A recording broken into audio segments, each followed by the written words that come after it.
أعوذ بالله من الشيطان الرجيم. بسم الله الرحمن الرحيم. عسى ربكم أن يرحمكم. عسى ربكم أن يرحمكم. আসুন আমরা এখন এই আয়াতটা বানান করে পড়ব। আপনারা সকলে সাথে থাকবেন। আমি যে কথাগুলো বলবো এগুলা মুখস্থ করে নেবেন, না হয় খাতার মধ্যে লিখে রাখবেন। আমি যে কথাগুলো বলবো এই কথাগুলো যদি আপনি মুখস্থ করে নিতে পারেন এবং পড়ার সাথে ফিটিং করতে পারেন, তাহলে আপনি ইনশাল্লাহ অল্প কিছুদিনের ভিতরে কোরআনকে সহি শুদ্ধভাবে রিডিং পড়া শিখতে পারবেন। ঠিক আছে, আসুন আমরা শুরু করছি, এখন বানান করে পড়ব। আইন জবর আ, সিন খারা জবর সা, আসা। দেখেন আইনের উপরে জবর হয়েছে, কোনো হরফের উপরে জবর হইলে তাড়াতাড়ি পড়বেন। ঠিক আছে, এক জবর এক জের এক পেশকে হরকত বলে, আর হরকতওয়ালা হরফকে তাড়াতাড়ি পড়তে হয়। ঠিক আছে, আবার এই যে দেখেন আইনের উপরে এক জবর হয়েছে, আপনি যখন দেখবেন যে কোনো জায়গায় আইনের উপরে এক জবর হয়েছে, আপনি সাথে সাথে বলে ফেলবেন আ, অর্থাৎ আইনের উপরে জবর হইলেই হবে আ, আইনের নিচে জের হইলেই হবে আই, আইনের উপরে পেশ হইলে হবে আউ। ঠিক আছে, আ সিন খারা জবর সা, দেখেন সিনের উপরে খারা জবর হয়েছে, একালিফ লম্বা হবে। খারা জবর খারাজের উল্টা পেশকে একালিফ লম্বা করে পড়তে হয়, অর্থাৎ যে হরফের উপরে খারা জবর হবে সে হরফটাকে আপনি একালিফ লম্বা করে পড়বেন, যে হরফের নিচে খারাজের হবে সে হরফটাকে একালিফ লম্বা করে পড়বেন, যে হরফের উপরে উল্টা পেশ হবে সে হরফটাকে আপনি একালিফ লম্বা করে পড়বেন। এখানে দেখেন সিনের উপরে খারা জবর হয়েছে, আমরা সিনটাকে একালিফ লম্বা করে পড়ব। আসা, আসা। রবা জবর রব্বা, পেশবু, রব্বু।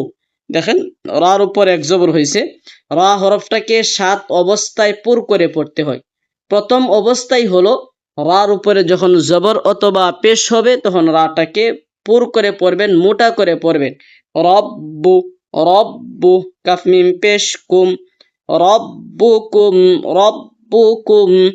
হামজা ইয়া জবর আই, ইয়া রা জবর ইয়ার, আই ইয়ার। দেখেন নুনের উপরে দেখেন সাকিন হয়েছে, নুনের উপরে সাকিন হলে সেটাকে বলা হয় নুন সাকিন। নুন সাকিনের পরে যে হরফটা আসছে ইয়া, ইয়াটা হলো ইদগামে বাগুন্নার হরফ। আপনারা আমার কথাগুলো ভালো করে বুঝবেন, ইয়াটা হলো ইদগামে বাগুন্নার হরফ। নুন সাকিনের পরে ইদগামে বাগুন্নার হরফ ইয়াটা আসলে আপনি নুন সাকিনটাকে ইদগামে বাগুন্নার হরফের সাথে মিলাইয়া গুন্নার সহিত পড়বেন। ঠিক আছে, এখানে আছে হামজা নুন জবর আন, ইয়ারা জবর ইয়ান, আন ইয়ার। আপনি এভাবে আন না পরে আপনি পড়বেন হামজা ইয়া জবর আই, নুনটা ইয়ার সাথে ইদগাম হয়ে যাবে, গুন্না করে পড়বেন। আই, হামজা ইয়া জবর আই, ইয়ারা জবর ইয়ার, আই ইয়ার। দেখেন রার উপরে সাকিন হয়েছে, রা সাকিনের আগের হরফে যখন জবর হতে হবে অথবা পেশ হবে তখন রা সাকিনটাকে আপনি মোটা করে পড়বেন। আইয়ার, হা জবর হা, মিম জবর মা, হামা, কাফ মিম পেশ কুম, হামাকুম, আইয়ার হামাকুম। আসা রব্বুকুম আইয়ার হামাকুম। আসুন পরবর্তী অংশে যাচ্ছি। ওয়াউ জবর ওয়া, হামজা নুন জের ইন, ওয়া ইন, আইন তা পেশ উত, ওয়া ইন উত, তা মিম পেশ তুম, ওয়া ইন উততুম। এই যেখানে দেখেন দালের উপরে দেখেন সাকিন হয়েছে, তারপর দেখেন তার উপরে তাসদিদ হয়েছে। দাল সাকিনের পরে যখন তাসদিদওয়ালা তা আসবে তখন দাল সাকিনটাকে তাসদিদওয়ালা তার সাথে ইদগাম করে দিবেন, মিলাইয়া দিবেন। এখানে আছে দেখেন উদে তুম, আপনি উদে তুম না বলে দালটাকে তার সাথে মিলাই দিবেন, উত্তুম, উত্তুম। আইন তা পেশ উত, তামিম পেশ তুম, উত্তুম। আইন দাল পেশ উদে, নুন আলিফ জবর না, উদে না। এই যে দেখেন নুনের উপরে এক জবর, তারপর দেখেন খালি আলিফ, এক জবরওয়ালা হরফের পরে যখন খালি আলিফ আসবে তখন আপনি এক জবরওয়ালা হরফটাকে এক আলিফ লম্বা করে পড়বেন, ঠিক আছে? ওয়া ইন উদতুম উদনা, ওয়া ইন উদতুম উদনা। আবার দেখেন নুনের উপরে এক জবর হয়েছে, তারপর খালি আলিফ আসে, তারপর দেখেন আয়াত আছে। তো আপনি এখানে কিভাবে থামবেন? তো এক জবরওয়ালা হরফের পরে খালি আলিফ আসলে না থামা অবস্থায় যেভাবে এক আলিফ লম্বা হবে, থামা অবস্থায় এক আলিফ লম্বা হবে, ঠিক আছে? ওয়াও জবর ওয়া, জিম জবর জা, ওয়াজা, আইন লাম জবর আল, ওয়াজা আল, নুন আলিফ জবর না, ওয়াজা আল না। দেখেন নুনের উপরে এক জবর, তারপর দেখেন খালি আলিফ। এক জবর ওয়ালা হরফের পরে খালি আলিফ আসলে এক জবর ওয়ালা হরফটাকে এক আলিফ লম্বা করে পড়বেন। সেই কায়দার নাম হলো মদ্দে আসলি অথবা মদ্দে তবাই। মদ্দে আসলি অথবা মদ্দে তবাইয়ের সংজ্ঞা হলো মদের হরফের পরে যখন হামজাও আসবে না, সাকিনও আসবে না, তখন মদের হরফটাকে আপনি এক আলিফ লম্বা করে পড়বেন। এই যে দেখেন আলিফটা হলো মদের হরফ। মদের হরফ তিনটি, ওয়াও আলিফ ইয়া। আলিফটা হলো মদের হরফ। মদের হরফের পরে দেখেন যে হরফটা আসছে জিম, জিমের উপরে সাকিন নেই, এখানে হামজাও নেই। এটা আমরা পাইলাম মদ্দে তবাই। মদ্দে তবাইকে এক আলিফ লম্বা করে পড়তে হয়।